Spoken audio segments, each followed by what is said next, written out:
Pada pagi yang berbahagia ini, puji syukur kita panjatkan kehadirat Tuhan Yang Maha Esa. Ibu sekalian, perempuan dan anak merupakan sumber daya manusia yang sangat penting bagi bangsa yang harus diberdayakan dan dilindungi. Nah, kenapa demikian? Karena kita melihat dari jumlahnya saja, perempuan mengisi setengah dari populasi Indonesia, yaitu 49,42%. Demikian juga anak-anak mengisi 31,6% dari atau sepertiga dari populasi Indonesia. Berbagai sumber membuktikan bahwa partisipasi yang setara dan penuh dari perempuan dan laki-laki menjadi kunci kesejahteraan suatu bangsa. Sementara itu, kualitas anak-anak kita akan menentukan kemajuan bangsa di masa depan dan posisi Indonesia ya dalam persaingan global.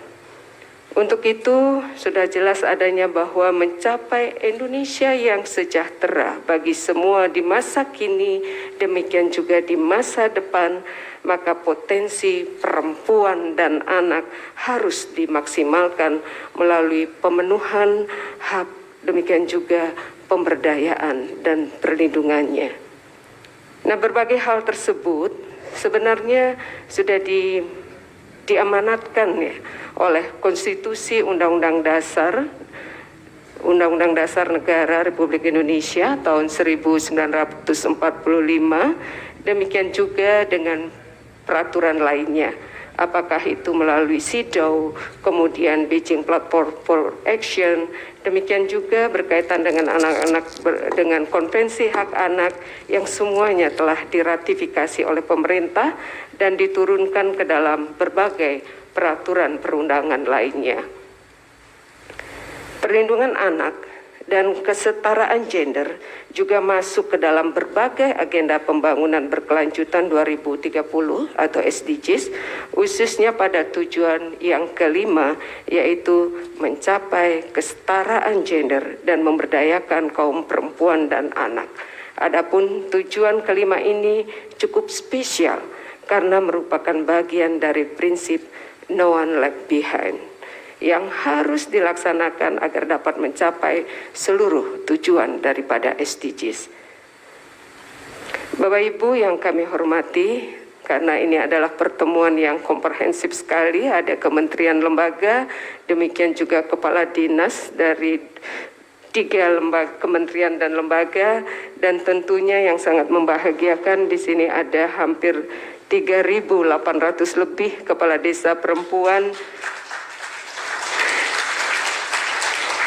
Dalam kesempatan yang baik ini, kami dari Kementerian Pemberdayaan Perempuan dan Perlindungan Anak ingin menyampaikan bahwa Bapak Presiden telah memberikan 5 program prioritas terkait dengan pemberdayaan perempuan dan perlindungan anak.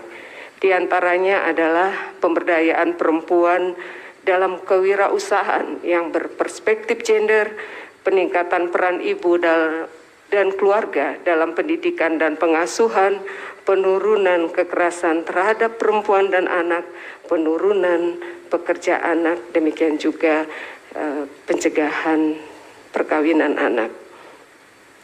Bapak Ibu sekalian yang kami hormati, berbagai isu kesetaraan gender dan perlindungan anak masih melingkupi perempuan dan anak Indonesia.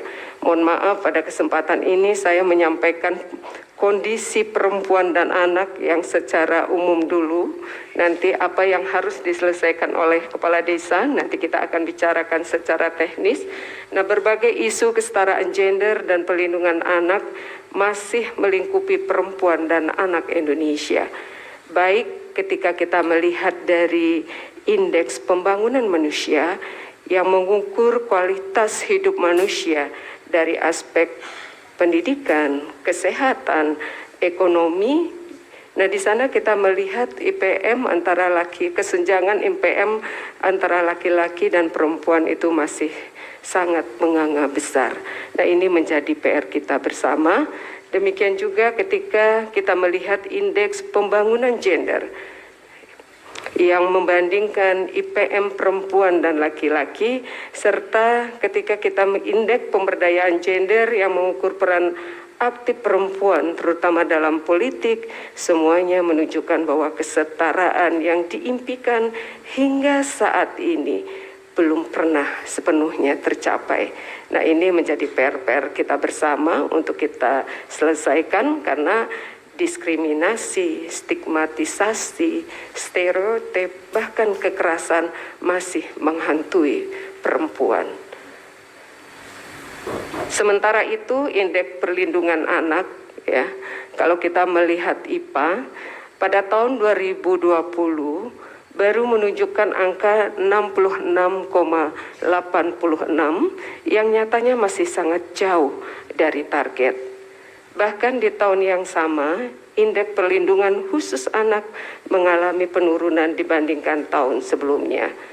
Nah, berkaitan dengan 5 arahan Presiden, isu-isu yang terjadi saat ini, ya, kalau kita melihat data PBS, itu tingkat partisipasi angkatan kerja perempuan masih jauh tertinggal dari laki-laki, di mana 53,13% berbanding 82,41%. Perempuan juga mengalami banyak kesulitan dalam memulai, mempertahankan, dan mengembangkan usaha dibandingkan laki-laki. Nah, diantaranya karena keterbatasan akses modal, tingginya beban pekerjaan, demikian juga tidak berbayar. Kalau kita melihat belakangan ini di masa pandemi ini, beban pekerjaan pengasuhan tidak berbayar yang mengurangi waktu ini yang menjadi PR kita di masa pandemi ini, serta kurangnya tadi sudah di literasi keuangan dan digital yang juga menjadi perhatian kita bersama. Kemudian belum optimalnya pemenuhan hak dan perlindungan khusus anak, utamanya di tingkat keluarga, di mana peran ibu dan keluarga dalam pengasuhan dan pendidikan belum sepenuhnya berbasis hak anak.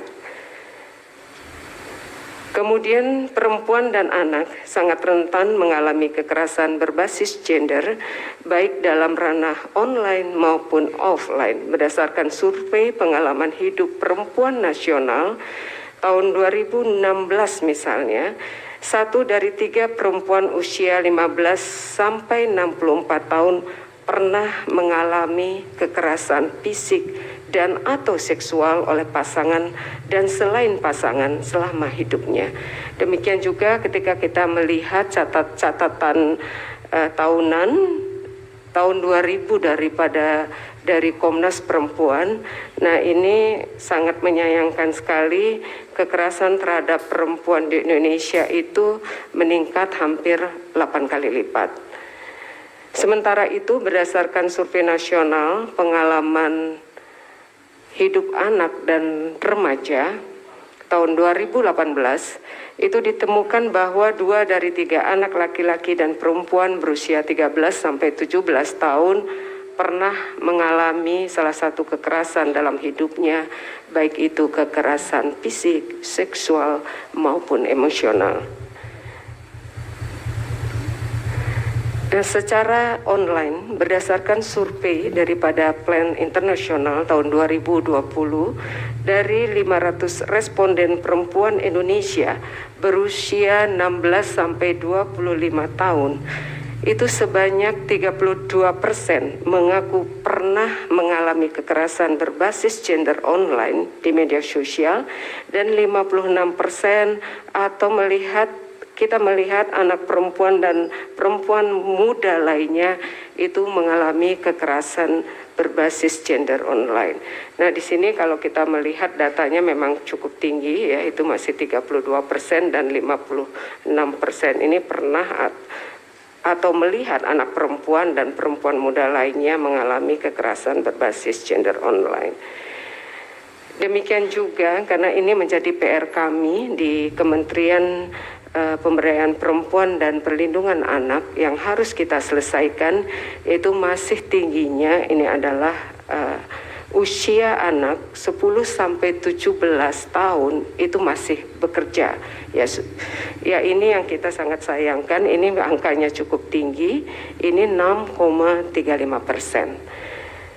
Kemudian ketika kita melihat data BPS juga pada tahun 2020, ini masih ada 10,35% perempuan berusia 20 sampai 24 tahun yang menikah di usia anak.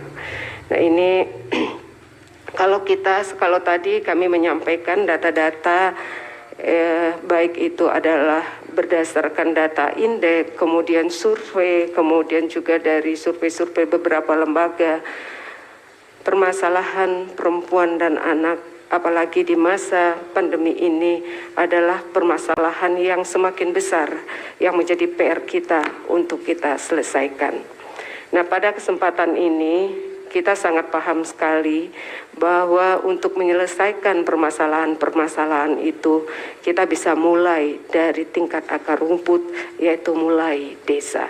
Di mana kita tahu di tahun 2020 ini itu terdapat, mudah-mudahan kalau salah nanti diluruskan Pak Menteri, ini ada 74.961 desa, di mana kita ketahui bahwa desa merupakan ujung tombak dalam pembangunan nasional, di mana fokus pembangunan desa bertujuan untuk meningkatkan kesejahteraan masyarakat desa dan kualitas hidup manusia serta penanggulangan kemiskinan, tentunya melalui pemenuhan kebutuhan dasar, pembangunan sarana dan prasarana, demikian juga bagaimana memberdayakan potensi-potensi lokal. Kalau hal ini nanti mungkin ranahnya Pak Menteri Desa yang akan menyampaikan, Gus Menteri yang akan menyampaikan lebih detail kepada ibu-ibu kepala desa perempuan di seluruh Indonesia. Nah, terkait dengan desa ramah perempuan dan peduli anak itu sendiri didefinisikan sebagai desa yang tentunya mengintegrasikan perspektif gender dan hak anak, baik itu dalam tata kelola penyelenggaraan pemerintahan desa, kemudian juga dalam hal pembangunan, demikian juga dalam hal pembinaan dan pemberdayaan masyarakat desa yang tentunya dilakukan secara terencana, menyeluruh, dan berkelanjutan. Bapak Ibu yang kami hormati, khususnya Kepala Desa Perempuan di seluruh Indonesia, untuk mengembangkan desa ramah perempuan dan peduli anak, pada kesempatan ini ada beberapa hal yang perlu kita semua perhatikan dan terapkan. Salah satunya berkaitan dengan 7 prinsip yang harus ada dalam membangun desa ramah perempuan dan peduli anak. Nah, hal ini sudah kami banyak diskusikan dengan Kementerian Desa. Mungkin nanti silahkan Pak Gus Menteri yang akan menyampaikan secara detail ya, kalau beliau itu adalah bagiannya. Dan satu hal dalam pengembangan desa ini saya sangat mengapresiasi, tadi juga sudah disampaikan video yang luar biasa oleh Bapak Kepala Perpustakaan Nasional ya, di mana ada edukasi memotivasi berkaitan dengan pemberdayaan, bagaimana memberdayakan perempuan, kemudian juga bagaimana melahirkan anak-anak yang berkualitas, yang tentu ke depan kita harapkan anak-anak yang kita lahirkan tidak hanya pandai, namun jauh lebih daripada itu pandai, cerdas, kreatif, sehat mental dan spiritual. Itu yang kita harapkan. Nah, pengembangan Bapak Ibu yang kami hormati, khususnya Kepala Desa Perempuan di seluruh Indonesia, pengembangan sebuah desa menuju desa ramah perempuan dan peduli anak juga harus melibatkan semua pihak yang ada di desa. Nah, ini yang kami harapkan kepada ibu-ibu kepala desa perempuan, karena dalam hal kita membangun suatu daerah, mulai daerah terkecil, mulai dari desa, itu adalah sinergi kolaborasi, itu adalah menjadi kekuatan. Makanya dalam hal ini kami harapkan sinergi yang dibangun mulai dengan para tokoh, organisasi, relawan, kader-kader, dan tentunya perempuan dan anak yang kami harapkan dilibatkan dalam setiap pembangunan yang ada di desa. Karena dengan melibatkan perempuan dan anak secara utuh dalam pembangunan Desa Ramah Perempuan dan Peduli Anak, harapannya berbagai isu yang melingkupi perempuan dan anak sebagai imbas dari sistem pembangunan yang belum berpihak ke mereka bisa kita uraikan. Sebagai pihak yang merasakan langsung hambatan-hambatan yang selama ini harus dihadapi, nah perempuan dan anak tentunya juga menjadi pihak yang mengetahui solusi paling tepat untuk mempersempit jurang ketimpangan yang ada. Nah, pada kesempatan ini kami sampaikan bahwa kami mengapresiasi Pak Menteri, kami di Kementerian Pemberdayaan Perempuan dan Perlindungan Anak ini punya wadah yang namanya Forum Anak. Yang kita tahu Forum Anak ini tidak hanya terbentuk di tingkat provinsi, kabupaten, bahkan ada yang sudah terbentuk di tingkat desa. Nah, kami harapkan para perempuan-perempuan kepala desa perempuan, nah ini kita harapkan memanfaatkan, memberikan kesempatan kepada anak-anak untuk ikut berperan di dalam pembangunan. Demikian juga para perempuan. Karena di beberapa desa itu sudah ada yang namanya dalam musrenbang desa itu sudah melibatkan perempuan, demikian juga melibatkan anak-anak. Karena kita tahu bahwa hak anak, ya selain hak untuk hidup, hak untuk tumbuh berkembang, hak untuk mendapatkan perlindungan, mereka juga punya hak untuk partisipasi. Nah, hak partisipasinya inilah yang kita harapkan betul-betul diajak bergabung untuk ikut memberikan masukan berkaitan dunianya mereka, apa yang harus dilakukan pembangunan di desa. Nah, kami harap Ibu Kades, para perempuan, Kades perempuan di seluruh Indonesia, dan pada kesempatan ini saya menyampaikan apresiasi yang setinggi-tingginya kalau di beberapa desa sudah melibatkan musrenbang desnya adalah para perempuan, demikian juga anak-anak.